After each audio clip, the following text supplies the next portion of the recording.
मी बबनजी महाराज, लोहारा तालुका। खरंच आज या ठिकाणी हे आपले ज्येष्ठ नागरिक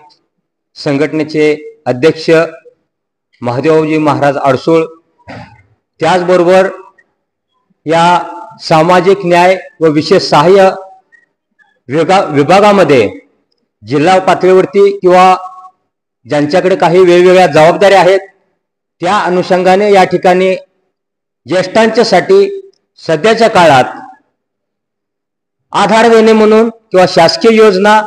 व ज्या काही समाजात कुटुंबात वावरत असताना ज्या काही समस्या उद्भवतात त्याचं निराकरण करण्यासाठी ह्या मूर्ती माझ्या दृष्टिकोनातून साधू संन्यासी या नात्याने महामूर्तीच म्हणावे लागेल। कारण आम्हा साधू संतांना सुद्धा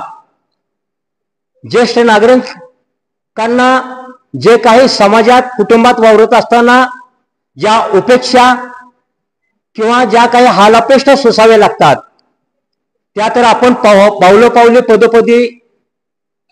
एक निरीक्षणानं किंवा जाणूनच घेत आहोत की घरातून बाहेर हे करणं किंवा घराच्या उंबऱ्यातून बाहेर पडल्यानंतर मदत सहयोग सहकार्य करायला सुद्धा काही वेळेला एवढी तरुणाई किंवा समाजातील लोक इतकी स्वार्थीपणानं किंवा रक्तपिपासूप्रमाणे हे करतायत की खरंच ज्येष्ठांच्या मुळेच किंवा काही सदाचारी विचारांच्या मुळेच आपल्याला काहीतरी आधार मिळालेला आहे, त्यांच्याकडनं शिकायला मिळतंय, त्याचं त्यांना भार किंवा गांभीर्य सोयर सुतक राहिलेलं नाहीये। म्हणून मी साधू संन्यासी असून सुद्धा यासाठी सुद्धा काहीतरी करण्याची गरज आहे। या संघटनांच्या मार्फत किंवा आपल्या विशेष सहाय्य या आपल्या सरकारी यंत्रणेच्या मार्फत सुद्धा याची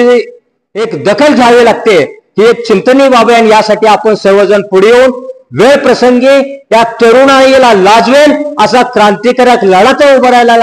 लागणार नाहीये ना, आणि त्याचंच एक आत्ताचं पाऊल आहे आणि असं मला वाटतंय। आणि जिल्हाभरात महादेव महाराज अडसूळ किंवा आपण शासकीय व इतर धाराशिव जिल्ह्यातील जे काही आपले